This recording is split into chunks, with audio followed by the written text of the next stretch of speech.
Hello everyone, मेरा नाम है सीए तकरीम और आज मैं आपके साथ में डिस्कस करूंगा जो मैंने आपकी नवंबर 24 की ऑडिटिंग की कॉपीज आपकी मैंने वेरीफाई करी हैं।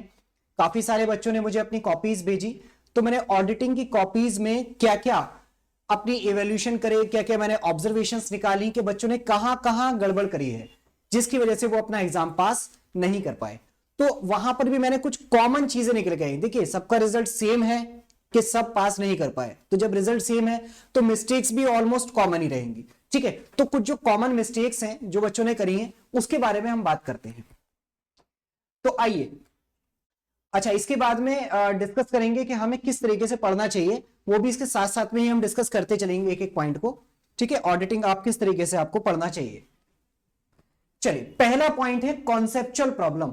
बच्चे के साथ में कॉन्सेप्चुअल प्रॉब्लम एक सबसे बड़ा प्रॉब्लम है। मतलब बच्चे ने पढ़ा ही नहीं कि भाई ऐसे में लिखा क्या है। आपका ऐसे है, एसआरएस है, ऐसे ही है, इवन कौन सा ऐसे लगेगा, ये क्या कहना चाह रहा है, वो पता नहीं, कॉन्सेप्ट ही नहीं है आपके पास में।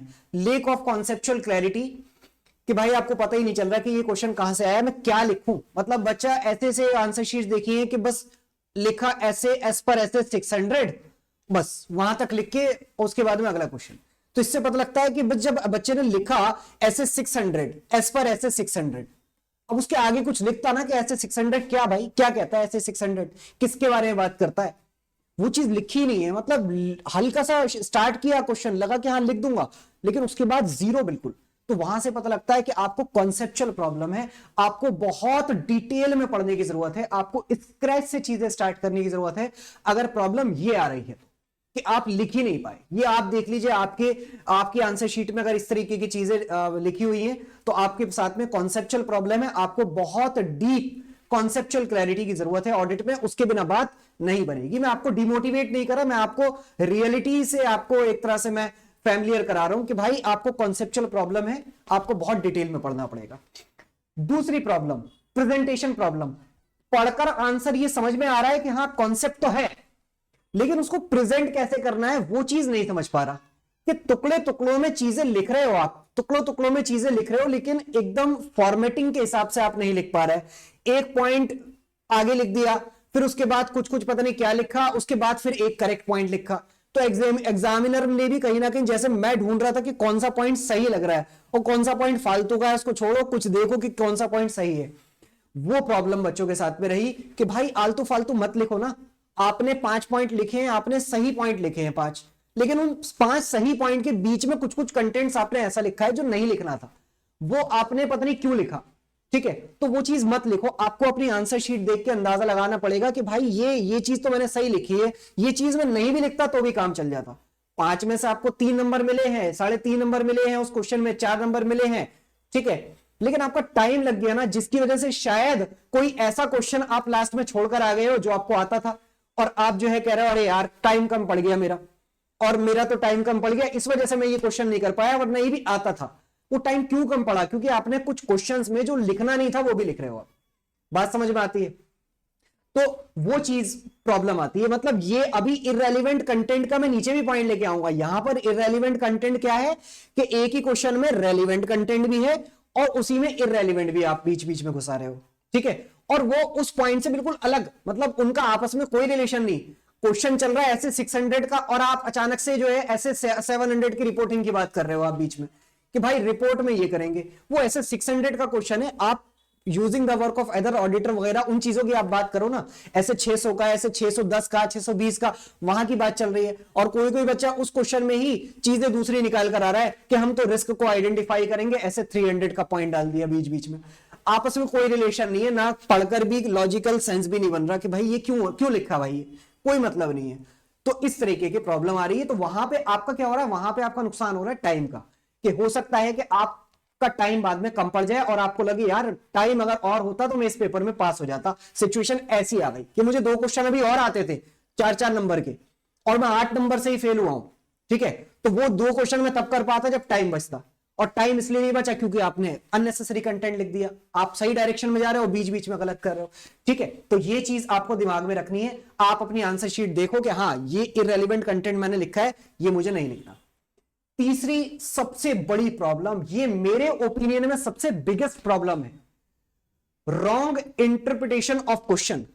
आप क्वेश्चन कहना क्या चाहता है आप वही नहीं समझ पा रहे।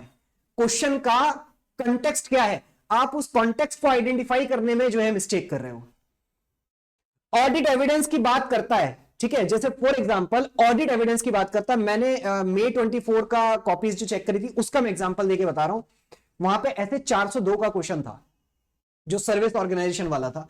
वहां पे सर्विस ऑर्गेनाइजेशन के जो आपके प्रोसेसेस होते हैं उसको चेक करने की बात कर रहा था। वहां पे बस बच्चे ने देखा ऑडिट एविडेंस, बस ऐसे 402 भूल गया बच्चा और ऐसे 500 के बारे में पूरी जो है वो कथा लिख दी कि ऐसे 500 ऑडिट एविडेंस होता है, ऑडिट एविडेंस कलेक्ट करने का ये तरीका होता है, और जो है हम ऑब्जर्वेशन करेंगे, हम तो इंक्वायरी करेंगे, हम तो रिकन्फर्मेशन करेंगे, हम तो रिकैलकुलेशन करेंगे, हम तो एक्सटर्नल कंफर्मेशन लेंगे, हम तो मैनेजमेंट से रिप्रेजेंटेशन लेंगे, हम तो ये करेंगे, हम तो वो करेंगे।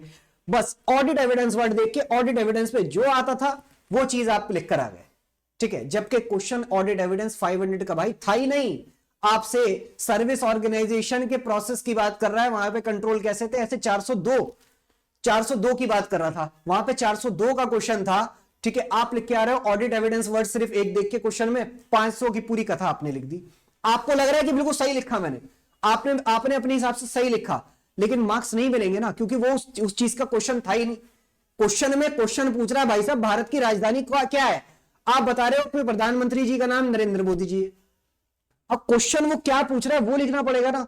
आपसे क्वेश्चन पूछा जा रहा है कुछ और, आप आंसर लिख के आ रहे हो कुछ और आप कह रहे हो मैंने तो आंसर सही लिखा था। मैंने आपसे पूछा भाई भारत की कैपिटल का क्या नाम है, आप ये नहीं कह रहे दिल्ली, आप कह रहे हो भारत के प्रधानमंत्री का नाम श्री नरेंद्र मोदी है। और फिर आप कह रहे हो नहीं सर मैंने जवाब सही तो दिया है, आप बताओ क्या मैंने गलत दिया है जवाब, कि भारत के प्रधानमंत्री का नाम नरेंद्र मोदी नहीं है, आप प्रूफ कर दो। आप कह रहे हो भाई सही दिया है, लेकिन क्या मैंने ये पूछा था, नहीं पूछा था ना। तो कुछ कुछ ऐसा ही आप अपनी ऑडिटिंग के पेपर में कर रहे हो, रॉन्ग इंटरप्रिटेशन ऑफ क्वेश्चन। चौथी problem, less content in solution. Keyword लिख के आने, कीवर्ड लिख के आने, कीवर्ड लिख के आने, इस चीज को बच्चों ने कुछ ज्यादा ही सीरियस ले लिया, बहुत ज्यादा सीरियस ले लिया। सिर्फ कीवर्ड लिख के आने, कीवर्ड हाईलाइट करके आने आपको।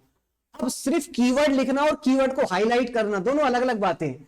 मतलब आपको कीवर्ड भी लिखने हैं, मैं ये नहीं कह रहा कि कीवर्ड नहीं लिखने, कीवर्ड भी लिखने, लेकिन उसके बाद आगे के कुछ लिखो ना, वो सेंटेंस कंप्लीट बने तो सही। वो आप इंग्लिश भी टूटी फूटी लिख रहे हैं बच्चे, ठीक है, वो सेंटेंस तो एटलीस्ट कंप्लीट करो, उसमें लगा के 2-3 लाइनें आप लिखो ना। ऑब्जर्वेशन, अरे ऑब्जर्वेशन क्या, ऑब्जर्वेशन करेगा, ठीक है। एक्सटर्नल कंफर्मेशन, बस इतना लिख के आप आगे बढ़ गए, ठीक है। अरे एक्सटर्नल कंफर्मेशन क्या भाई, ऐसे 505 का रेफरेंस तो दो एटलीस्ट। एक्सटर्नल कंफर्मेशन लेगा और पॉजिटिव होती है, नेगेटिव होती है, कब पॉजिटिव लेगा कब नेगेटिव लेगा, वो चीज आप लिखो ना। आप सही डायरेक्शन में जा रहे हो, कैसे 505 का मान लो लिखना था उसमें कंटेंट, लेकिन उसके बाद आगे की चीजें भी आपको लिखनी पड़ेंगी ना। सिर्फ एक्सटर्नल कंफर्मेशन वर्ड लिख दो, इससे काम चल जाए, तो ऐसे कैसे काम होगा। बात समझ में आती है। लेस कंटेंट इन सॉल्यूशन मतलब आंसर देख के लगता है कि बच्चे को पता है, नॉलेज है, कॉन्सेप्चुअल नॉलेज भी है, लेकिन प्रेजेंटेशन में ठीक लिख रहा है कि हाँ पॉइंट वाइज लिख रहा है चीजें, लेकिन कंटेंट उसका बहुत कम है सॉल्यूशन में, ठीक है, तो उस चीज से भी आपको नंबर नहीं मिलेंगे।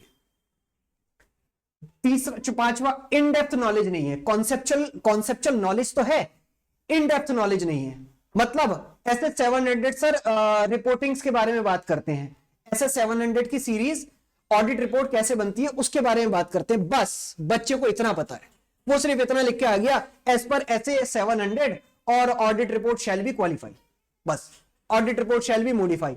अरे उसके बाद भी बड़ी सारी सिचुएशन है भाई कि आपका कब कब मॉडिफाई होती है, कब क्वालिफाई होगी, कब नहीं होगी, कब आप जो है वो ओपिनियन अपना डिस्क्लेमर दोगे, ठीक है, कब एडवर्स दोगे, आपका सिग्निफिकेंट इंपैक्ट है नहीं है चीजों पे, परसुएसिव ऑडिट, परसुएसिवनेस चेक करोगे आप, कितनी सारी चीजें देखनी होती हैं। उसके बाद जाके आप कहोगे ना कि हाँ भाई ये वाला ओपिनियन देगा। बच्चे ने सिर्फ लिखा कि हाँ, बच्चे ने सिर्फ क्वेश्चन को देख के बस अंदाजा लगाया, हाँ कुछ कुछ गड़बड़ हो रही है तो बस क्वालिफाइड ओपिनियन कर दो, बस लिखा ऐसे 700 और उसके बाद में audit report should be qualified, that's it. तो यहां से पता लगता है कि कॉन्सेप्ट तो पता है उसको कि हाँ भाई क्वालिफिकेशन वगैरह कुछ कुछ चीजें होती है, लेकिन इन डेप्थ नहीं पता, ठीक है, तो उससे भी काम आपका नहीं चलेगा। आपको इन डेप्थ नॉलेज कॉन्सेप्ट की लेनी ही होगी। आंसरिंग इन रॉन्ग डायरेक्शन, ठीक है, तो देखो ये वाला आंसरिंग इन रॉन्ग डायरेक्शन और रॉन्ग इंटरप्रिटेशन, ये सेम ही पॉइंट मैंने कहीं ना कहीं लिख दी है, ठीक है। आप इसको दोनों को कंसीडर एक साथ करके चलो भाई। जब इंटरप्रिटेशन रॉन्ग निकाल ली तो आंसर भी आपका रॉन्ग है, ठीक है। अब जो इंटरप्रिटेशन निकाली वो गलत, उसी इंटरप्रिटेशन के हिसाब से आप आंसर दोगे, ठीक है। तो वो चीज आपने कर रखी है अपने क्वेश्चंस में, ठीक है। पॉइंट नंबर 6 आपका है रॉन्ग डायरेक्शन में आप आंसर दे रहे हो। जैसे जैसे इसका एग्जांपल दूं, इस बार नवंबर 24 में क्वेश्चन नंबर 4A था आपका।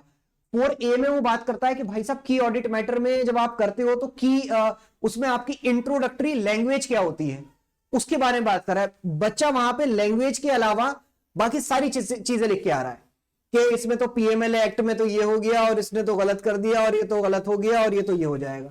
वो सारी पूरी कथा लिख के आ गया, लेकिन जो पूछा था इंट्रोडक्टरी लैंग्वेज क्या लिखेगा उस वही नहीं लिखी। मतलब जो पूछा जा रहा है उसके अलावा आप बाकी सब लिख के आ रहे हो, ठीक है। तो आप इस तरीके से रॉन्ग डायरेक्शन में चीजें कर रहे हो तो इससे बात नहीं बनेगी। आपको चीजों को, क्वेश्चन को सही इंटरप्रिटेशन निकालनी जरूरी है, ठीक है।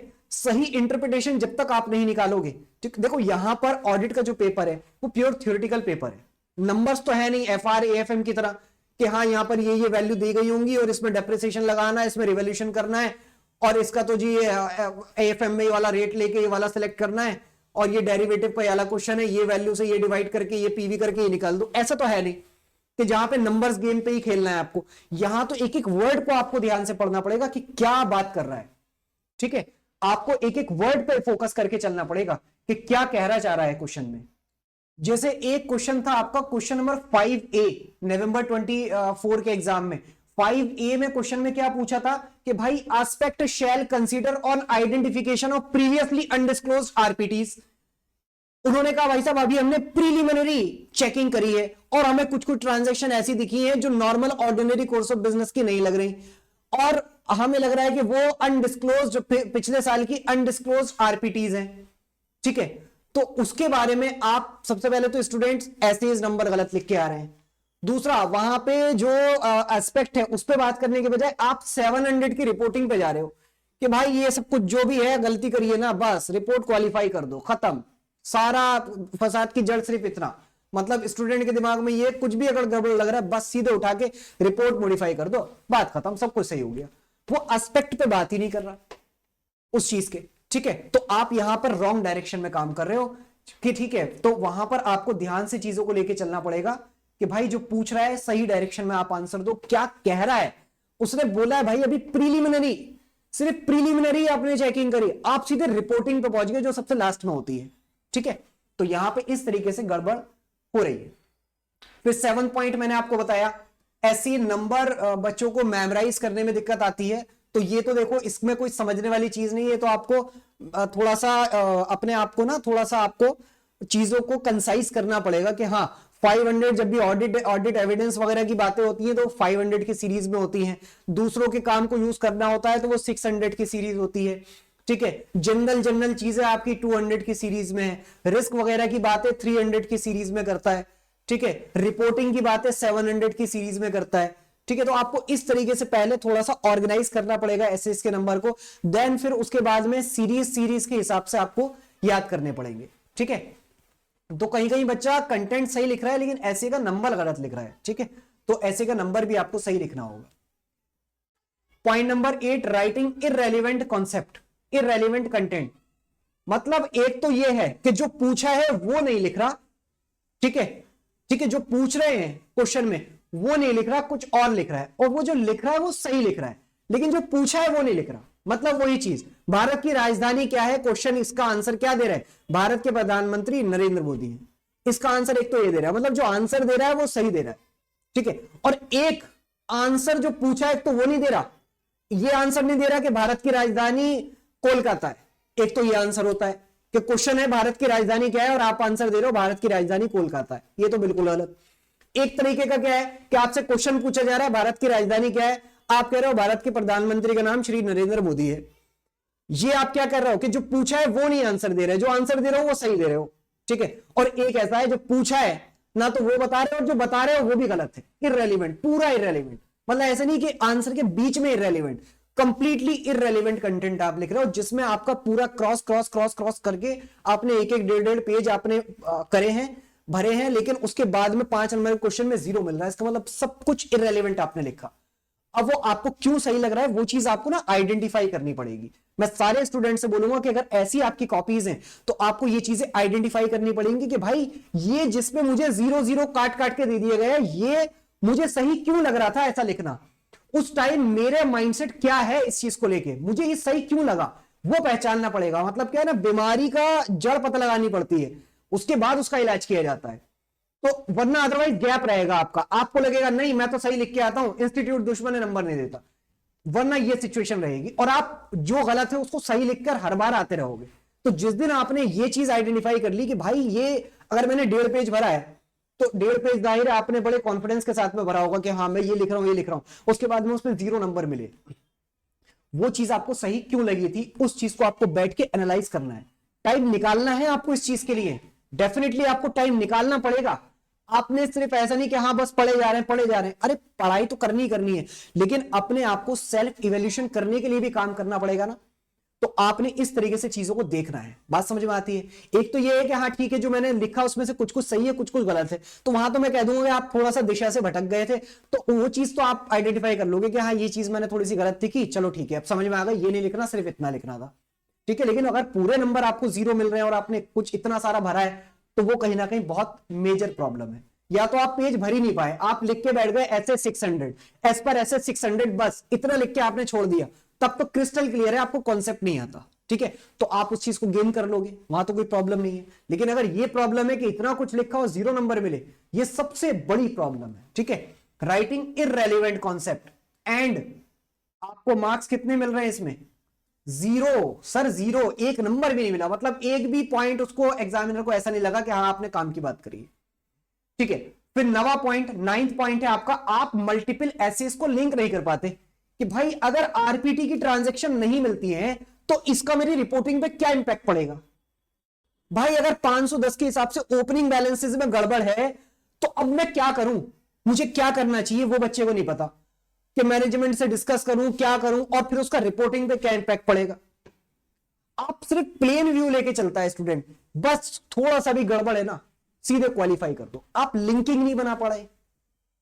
आपसे 2 चीजें अगर पूछी क्वेश्चन में तो वो 2 कॉन्सेप्ट को लिंक कराना एक्सपेक्ट कर रहा है एग्जामिनर आपसे, ठीक है। तो वो चीज आपने समझनी पड़ेगी, डिटेल में एनालाइज करना पड़ेगा इस चीज को कि भाई हर ऐसे इसकी आपस में क्या क्या लिंकिंग है, कौन से ऐसे में क्या आउटकम निकलता है, तो उस चीज का हमारे दूसरे ऐसे पे क्या फर्क पड़ेगा। इस तरीके से आपको एनालिसिस करके पढ़ना है, सिर्फ प्लेन व्यू नहीं आपको देखना है कि हाँ बस मैंने तो रट लिया और ये 5 पॉइंट थे 5 में से 4 रट लिए, न्यूमैनिक बना के रट लिए मैंने, इस सिर्फ इतना करने से काम नहीं चलेगा। हाँ न्यूमैनिक आप बनाओ, रट्टा भी मारो कि हाँ चीजें कुछ कुछ ऐसी होती है याद करने वाली होती है, लर्निंग करने वाली होती है, क्रैमिंग करनी होती है, वो करो, लेकिन वो प्राइमरी नहीं है। प्राइमरी है कॉन्सेप्ट को समझना। मेरी बात आपको समझ में आ रही है, कॉन्सेप्ट को समझना बहुत जरूरी है। आप ये सोचो कि कॉन्सेप्ट समझने के अलावा बाकी सब कुछ करता रहूं, ऑडिट में पास नहीं हो पाओ, गारंटीड है। आपको कॉन्सेप्ट को समझना बहुत जरूरी है, ठीक है। हाँ मैं ये नहीं कहता कि कॉन्सेप्ट बिल्कुल एकदम आपको पीएचडी करनी है उसमें, आपको हाँ पता होना चाहिए कि हाँ ठीक है इन डेप्थ नॉलेज हमें है कि हाँ क्वेश्चन ऐसे आएगा, मल्टीपल क्वेश्चंस आपको अटेम्प्ट करके देखने। और सबसे बढ़िया पॉइंट, अच्छा चलो मैं 10th पॉइंट कर लूं फिर उसके बाद में आपको बताऊंगा मैं क्या कहने वाला हूं, ठीक है। फिर मैंने कहा unable to identify the essay from which question come, question किस ऐसे से आया है वो आप आइडेंटिफाई नहीं कर पा रहे। जैसे मैंने आपको बताया था May 24 में आपका ऐसे 402 से क्वेश्चन था और आप 500 का कंटेंट लिख के आ रहे हो, ठीक है। तो यहां पर भी प्रॉब्लम आ रही है कि ऐसे को आइडेंटिफाई करने में दिक्कत आ रही है। एक प्रॉब्लम आती है कि ऐसे तो सही आइडेंटिफाई कर लिया, लेकिन उस सही ऐसे को आइडेंटिफाई करने के बाद उस ऐसे में से कंटेंट लिखना क्या था और उस ऐसे का आप कंटेंट कुछ और लिख के आए। मतलब ऐसे 600 का ही कुछ कंटेंट लिखना था, लेकिन आप ऐसे 600 का ही कुछ और कंटेंट लिख कर आ गए। ये तो आपका एक तरह से कह सकते इंट्रा ऐसे गड़बड़, इंट्रा ऐसे मिस्टेक्स, और एक मिस्टेक से आपकी इंटर ऐसे मिस्टेक, ऐसे ही गलत पकड़ लिया, ठीक है। तो एक प्रॉब्लम ये मैंने बच्चों की देखी। अब आपने करना क्या है, देखो मैं बिल्कुल सिंपल तरीका बताता हूं ऑडिट का। आपने क्या करना है, आपने किसी भी फैकल्टी की कॉन्सेप्ट बुक ले लेनी है। सबकी कॉन्सेप्ट बुक बहुत अच्छी होती है, किसी भी फैकल्टी की आप कॉन्सेप्ट बुक ले लो जिसके समराइज नोट्स भी अवेलेबल हो, और मतलब समराइज इतने भी समराइज ना हो कि वहां पे कंटेंट से ही कॉम्प्रोमाइज हो, ठीक है, तो वैसे सबकी अच्छी होती है, सारे टीचर्स बहुत अच्छी फैकल्टीज हैं। आप किसी की भी फैकल्टी का क्वेश्चन बैंक ले लो, किसी भी फैकल्टी की आप जो है कॉन्सेप्ट बुक ले लो, उसमें से आप क्या करो, आपने कॉन्सेप्ट पढ़ा, कॉन्सेप्ट पढ़ने के बाद में अगर कॉन्सेप्ट में आपको की प्रॉब्लम आ रही है तो उस फैकल्टी ने आपका कुछ ना कुछ रिवीजन वीडियोस डाला हुआ होगा, तो रिवीजन वीडियोस से जितने कॉन्सेप्ट में प्रॉब्लम आई, जितने पोर्शन में, सिर्फ उतना पोर्शन आपने देख लेना है, पूरा 100% वीडियो नहीं देखना है। ठीक है, बहुत सारे 10 में से 8 कॉन्सेप्ट ऐसे होंगे जो आपके रीड करके समझ में आ जाएंगे, क्योंकि आपको स्क्रैच से भी स्टार्ट नहीं करना, काफी कुछ आपने पढ़ा हुआ है। अगर आपके 25 मार्क्स, 30 मार्क्स, 35 मार्क्स आए हैं ऑडिट में, इसका मतलब आपको एक अच्छी नॉलेज है, लेकिन सफिशिएंट नॉलेज नहीं है कि आप पास हो पाओ, सिर्फ इतना ही फर्क है, आपको काफी कुछ आता है। ठीक है, उसके बाद में आपने कॉन्सेप्ट पढ़ा, कॉन्सेप्ट पढ़ने के बाद में अब आपने क्वेश्चंस करने हैं, और क्वेश्चंस में क्या करना है, आपने आंसर रीड नहीं करना, आपने आंसर को छुपा लेना है, आपने क्वेश्चन पढ़ना है। क्वेश्चन पढ़ने के बाद में मान लो जैसे कोई क्वेश्चन था, ऐसे का क्वेश्चन था, कोई भी ऐसे का क्वेश्चन आपने पढ़ा, उसके बाद में अब आपको दिमाग कैसे चलाना है, आपको दिमाग ये चलाना है कि इसका फाइनल कंक्लूजन में क्या निकालूंगा, क्या क्या मुख्य मुख्य बातें हैं जो मैं इस आंसर में लिखूंगा अगर मुझसे लिखने को दिया जाए, वो आपको अपने दिमाग में उसका कंक्लूजन बना देना है। जैसे मान लो आपको ऑडिट एविडेंस नहीं मिल पा रहा है, ठीक है, ऑडिट एविडेंस नहीं मिल पा रहा है और उसमें सिचुएशन दे दी गई कि भाई इसका तो जो है परसुएसिव इंपैक्ट पड़ेगा और इसमें तो ऐसे ऐसे हो रहा है, ये चीजें हैं। अब आपने ओपिनियन बनाया कि अच्छा इसमें ऑडिट एविडेंस नहीं मिल रहा है, मैनेजमेंट जो है वो मेरे लिमिटेशन लगा रही है स्कोप पे, तो मुझे तो सर डिस्क्लेमर ही दे देना चाहिए। ये कंक्लूजन आप अपने दिमाग में लगा लो। अब उसके बाद चेक करो आंसर में क्या फाइनल कंक्लूजन यही है। अगर फाइनल कंक्लूजन यही है, इसका मतलब आप सही डायरेक्शन में जा रहे हो। और मान लो आपने कंक्लूजन बनाया कि भाई डिस्क्लेमर दे देना चाहिए, मैं तो डिस्क्लेमर लिख के आऊंगा अगर मुझे मेरे एग्जाम में आ गया ये क्वेश्चन, लेकिन आंसर में आप देख रहे हो वो कह रहा है नहीं भाई डिस्क्लेमर की जरूरत नहीं है, सिर्फ क्वालिफाइड से काम चल जाएगा या फिर एडवर्स से काम चल जाएगा। तो इसका मतलब आपके कॉन्सेप्ट में प्रॉब्लम है, आप गलत डायरेक्शन में चलेगा। इसी बात को तो मार्क्स से अगर आपने फाइनल कंक्लूजन आपका सही मैच कर रहा है ना, तो ऊपर की चीजें भी 99% चांसेस है सही मैच करेंगी, क्योंकि आप ऐसा तो है नहीं ऊपर का कंटेंट कुछ लिखोगे उससे बिल्कुल अपोजिट बात अपने कंक्लूजन में करोगे कि भाई ऑडिट एविडेंस हमें सारे मिल गए, मैनेजमेंट भी अच्छे से हमारे साथ कोऑपरेट कर रहा है और कोई फाइनेंशियल स्टेटमेंट में कोई मटेरियल मिस स्टेटमेंट नहीं है, ये सारी चीजें ऊपर लिखी और कंक्लूजन में आप क्या ऐसा लिख दोगे, हाँ क्वालिफाई कर दो रिपोर्ट, ऐसा तो नहीं होगा ना। ठीक है, तो आपने कंक्लूजन पे फोकस करना है कि कंक्लूजन आपका अगर मैच हो रहा है तो ऊपर के पॉइंट भी आपके मोरलेस मैच होंगे। मैं ये नहीं कह रहा कि आप आंसर में दिए गए जो आपका रिटर्न में आंसर होगा क्वेश्चन बैंक में उससे वर्ड टू वर्ड आप मैच कर दो, ऐसा कोई नहीं कर सकता, ना मैं कर सकता, ना कोई बड़े से बड़ा फैकल्टी कर सकता, ना आप कर सकते। तो इसलिए परफेक्शन की तरफ तो मत जाना, आपको मोटा मोटी देखना है कि हाँ ठीक है मेरे दिमाग में भी यही पॉइंट आ रहे थे, मोटा मोटी 10 पॉइंट मान लो लिखे, उसमें से 10 में से मान लो आपके 6-7 पॉइंट 8 पॉइंट मैच हो रहे हैं कि हाँ ये 2 नहीं आ रहे थे लेकिन बाकी आ रहे थे मेरे।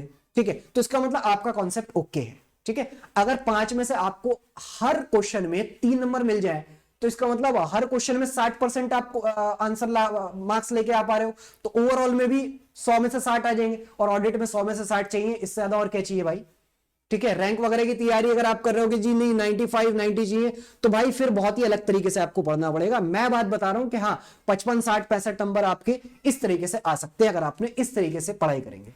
बात समझ में आती है? तो ये मेरा अपना ओपिनियन है, आप इससे एग्री भी कर सकते हैं, इससे डिसएग्री भी कर सकते हैं। इसमें कुछ एडिशन अगर आपको लगता है तो आप कमेंट बॉक्स में मुझे बता सकते हैं, कोई सजेशन हो तो वो आप बता सकते हैं। अगर आपको भी अपनी कॉपीज चेक करानी है, आप चाहते हैं कि मैं आपकी कॉपीज इवेल्युएट करके आपको एक पीडीएफ रिपोर्ट बनाकर आपकी मेल पर दूं कि भाई आपने ये गड़बड़े करी हैं, ठीक है, तो वो आप मुझे अपनी कॉपीज भेजिए, मैं उस पर काम करके आपको करूंगा। और मैं एक एक स्टूडेंट्स के साथ में पूरी 1-1 घंटे की 1.5-1.5 घंटे की कॉल्स रखता हूं, रिपोर्ट्स भेजता हूं अपना इवैल्यूएशन रिपोर्ट, देन उसके बाद में फिर कॉल करता हूं। मैं सभी स्टूडेंट से कहता हूं कि भाई कॉल करनी बहुत जरूरी है, क्योंकि बहुत सारी चीजें ऐसी है ना जो मैं लिखकर नहीं बता सकता ना। मेरी इंग्लिश बहुत अच्छी है हाई फाई कि मैं बहुत लंबे लंबे पैराग्राफ आपको लिखकर दे दूं, ठीक है, बी लिटरल बी फ्रैंक, बहुत अच्छी इंग्लिश नहीं है, ठीक है, तो मैं आपको लिखकर दे देता हूं, ठीक है, लेकिन उसके बाद में बहुत सारी चीजें ऐसी हैं जो मैं लिखकर आपको बता नहीं सकता, भले ही मेरी इंग्लिश अच्छी भी होती तब भी नहीं। ठीक है, वो चीजें कॉल पर ही डिस्कस की जा सकती हैं, तो आपने कॉल जरूर करनी है कि हाँ सर आपने भेजा है और इसके बारे में हम डिस्कस करते हैं, तो मैं आपके साथ में डेफिनेटली डिस्कस करूंगा। ठीक है, तो इस वीडियो को मैं यहीं एंड करता हूं, और अगर आपको ये वीडियो अच्छा लगा हो और कुछ आपको इसमें से यूजफुल लगा हो तो आप इस वीडियो को जरूर लाइक करें, मेरे चैनल को सब्सक्राइब करें, ठीक है, अपने कलीग्स के साथ में शेयर भी करें, ठीक है, ताकि इस वीडियो का बेनिफिट ज्यादा से ज्यादा स्टूडेंट्स को मिल सके और अगले अटेम्प्ट में डेफिनेटली आप सब ऑडिट में, इवन पूरे बोथ ग्रुप में आप पास हो सके, अगर आपके बोथ ग्रुप पेंडिंग है तो। ठीक है, चलिए मिलते हैं अगली वीडियो में, तब तक के लिए thank you and bye bye.